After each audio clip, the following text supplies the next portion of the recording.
Hello, and welcome to another episode of True Crime with Ruby Q. I haven't quite came up with a name, but whatever, let's roll with it, right? All right, so today's story is the Slenderman stabbing, and this story is about two crazy ass little girls, okay? But first, who the hell is Slenderman? Because I know a lot of you don't know who Slenderman is. He is a tall, thin dude with no face. The end. Just kidding. There is more to this thing, whatever it is. Okay. So where do we even begin?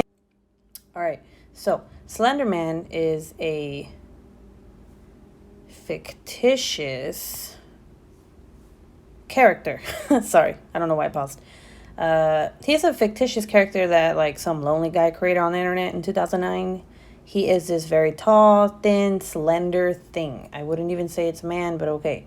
That lives in places that are dark and weary. So like the woods and, according to the internet, abandoned places. Don't be going into abandoned, creepy houses, guys. Stay safe out there, okay? Take my advice, please. All right. He is tall, about 8 feet tall to be exact, and he has these octopus-like arms coming from his back. He is pale and has no face. He is known to stalk humans and cause many disappearances. He murders people and or compels others to murder people. Like, really? Why would someone make this up? Jesus, like, get a girlfriend or something. Anyways, another source I read said that he doesn't actually kill people, but he encourages others to kill in order to please him. Insert eye roll here. Eye roll. Okay, so how does this dude fit into this story? Stick around, folks, and you shall see. Okay? But first, warning. The shit I'm about to talk about may have some gory details and or may trigger some that are sensitive to true crime. Listener discretion is advised. On May 31st of 2014, two 12-year-old girls, Anissa and Morgan, decided to stab their friend Peyton 19 times to please fictional character Slenderman. Yes, you heard that right. So, how did this go about even happening? Summary. So, these three girls were best friends, and one of the girls was having a sleepover at her house for her birthday. On May 31st, Morgan and Anissa lured her best friend Peyton into the woods to play hide and seek. At the time, they were all 12. Yeah, young, crazy, I know. Then they proceeded to stab their friend 19 times.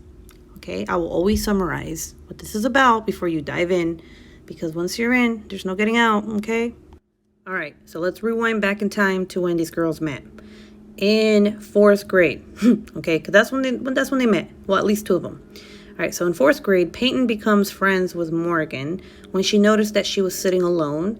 After that, they took off and became great friends, okay? They did everything together, from playing and having sleepovers, hanging out all the time, phone calls, all the good stuff best friends do when they're little, right? Like, over-the-top shit, okay? Then, in 6th grade, Anissa came into the picture, okay? Some random-ass girl. Morgan and Anissa, they become close friends, right? And that is when Peyton says things went downhill for her and Morgan's friendship. She stated that the girls had become obsessed with Slenderman. She didn't like it, but played along with it because her best friend Morgan, she said that, she was into Slenderman. So she's like, okay, I'm a supportive friend, so I'm gonna, I'll support you with that. Okay, let's all believe in this fictitious character here. So, what a good friend Peyton is, right? All right. So, it was a Friday night when the girls had a sleepover to celebrate Morgan's birthday. According to Peyton, looking back now, the night was odd because the girls did not want to stay up all night, and that was unusual of them, because when you're young and you have a sleepover, you want to stay up until till you're tired. So this was kind of unusual for Peyton because she wasn't used to that. She knew her friends always wanted to stay up, and this particular night they did not. Okay. The following morning, all three girls went to the park, and this is where the first attack initially happened. Okay. This was where Morgan and Anissa planned to kill Peyton. Okay. But Obviously, it didn't work out. Anissa tried to knock Peyton out. This was inside the bathroom at a park, by the way. So Anissa tried to knock Peyton out. Peyton was upset, as anyone would be, and she began pacing in circles. So obviously she was like anxious. But Peyton decided to stay with the girls, even after the attack, which to me, a lot of people may be like, well, why the hell would she? Well, she's 12, she's little, she doesn't know any better. Those are her friends, they could have been like, I'm sorry. So she just, she was like, all right, cool, whatever, dude, we're still cool, right? Even though you tried to choke me out. All right, cool, let's all hang out. All right, so come Saturday morning, Anissa and Morgan led Peyton into the woods where they would finish the attack. Now, I'll get a little bit more into detail on how they lured their friend into the park, okay? So this is where Peyton gets stabbed. The poor girl got stabbed 19 times. In the interview, when when the investigators and detectives and all that interviewed the girls, both girls pointed the finger at each other as to whose idea it was to even do this. Anissa said she did it because she was told that if she had not, that her and her family would be killed. She said, quote, I have wanted to hurt people before, but they're not nice to me, so they deserved it, unquote. Okay. So this to me sounds like she had issues and was the instigator to all this. That's just my personal opinion. And by doing so, she dragged Morgan with her because, that's her friend, which is very sad. But I mean, I was 12. I never thought about doing that. And if someone told me to do it, I wouldn't do it. So maybe Morgan had some issues there too, Maybe she had to see someone and she didn't. Her parents didn't see signs. Anyway, Peyton's wounds were all over. She was stabbed in her chest, her abdomen, arm, and her leg. Okay, Dr. Brian Huxdorf, which is her doctor, said that Peyton was stabbed 5 times on her arm, 7 times on her leg, and had several scattered stabbings across her torso. Even after all this, she survived. Yes, she was in intensive care for weeks. If you are wondering how many scars she now has, the number is 25. But, internally, can you imagine being 12 years old and having gone through this? She internally has scars. That's very sad. Okay, but what happened after she was stabbed? Okay, how was she found? Well, a biker happened to come across her in the woods near a trail. This little girl, guys, she crawled to escape what had happened to her, and by some miracle was found by a random biker who decided to take that trail that same day around the same time. The biker said, Peyton said, quote, can you help me please? I've been stabbed multiple times, unquote. The man immediately called 911 and said, quote, honey, he's coming. They'll be here any minute, unquote. Jeez, man. Can you imagine being this guy? I don't know, man. I'd be like in shock, So soon after, an ambulance arrived. Okay. So that same morning, obviously the police went to the Leutner's home and gave Peyton's parents the news that their daughter had been stabbed and was on her way to the hospital. I can't imagine how those parents felt. So right after Anissa and Morgan did the crime, they both ran through the woods to find Slenderman. Idiots. They ran to the Nicollet National Forest where they believed Slenderman lived. In a mansion. Goddamn, this guy has a mansion? Really? Wow. Okay, so obviously these girls got caught. Okay. They straight out just told the detectives what happened. They had no chill. They didn't give 2 fucks. They just went for it.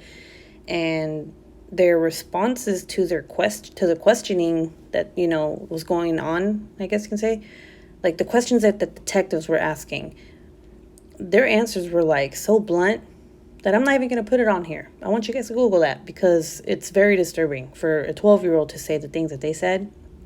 So anyway, sentencing. Okay, so years later in 2017, because remember this happened in 2014, Anissa and Morgan were charged and sentenced.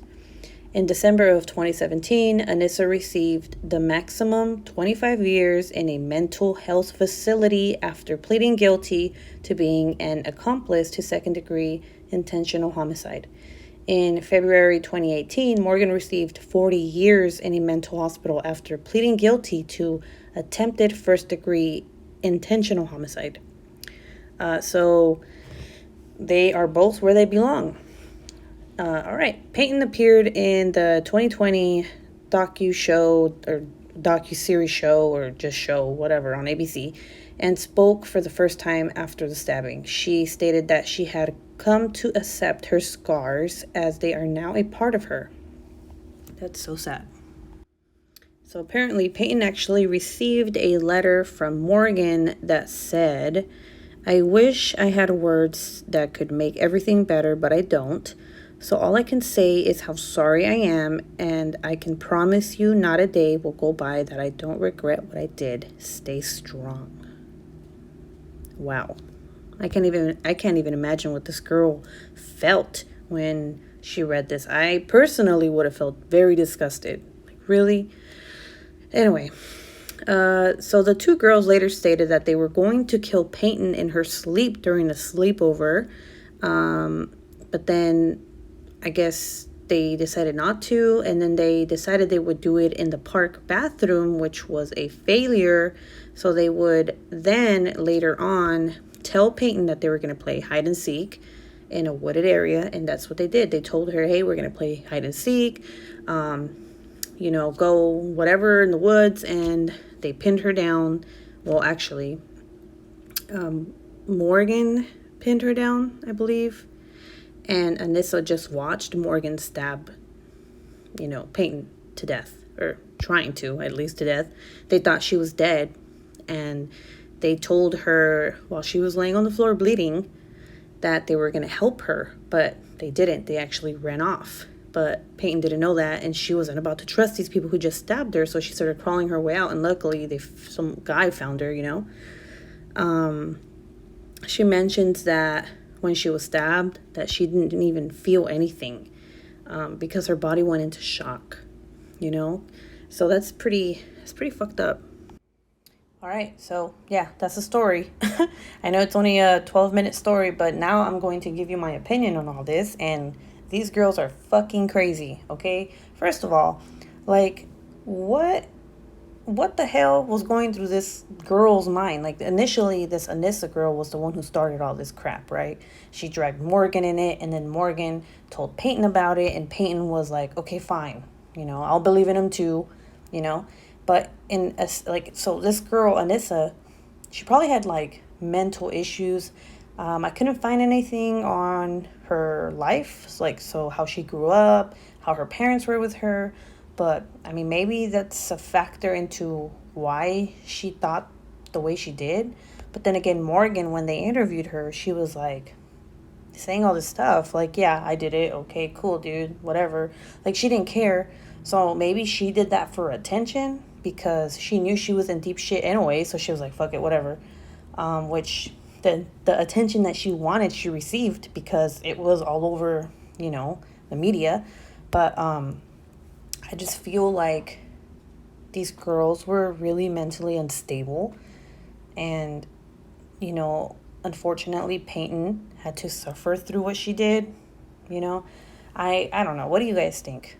Do you guys think that these two girls are at fault? Well, obviously they are, but do you think that both of them are at fault? Do you think Morgan is a follower and just did it because Anissa told her to do it, or do you think that Morgan is also crazy as fuck? Because let's admit it, these 12-year-old girls, they fucking knew what they were doing. Okay. Do you think that Morgan just kind of used Slenderman as a scapegoat, or do you think that she just wanted to kill someone? Because remember, she had quoted that she'd wanted to hurt people before, but she didn't do it. You know what I'm saying? Let me know in the comments below. And that is it for this week's true crime story, guys. I hope you liked it. Give this a thumbs up. Let me know if you want me to change anything about the way I do this. yeah, that's about it. All right. You guys have a lovely day. Don't murder anybody. Don't get murdered. Stay safe. All right. Bye.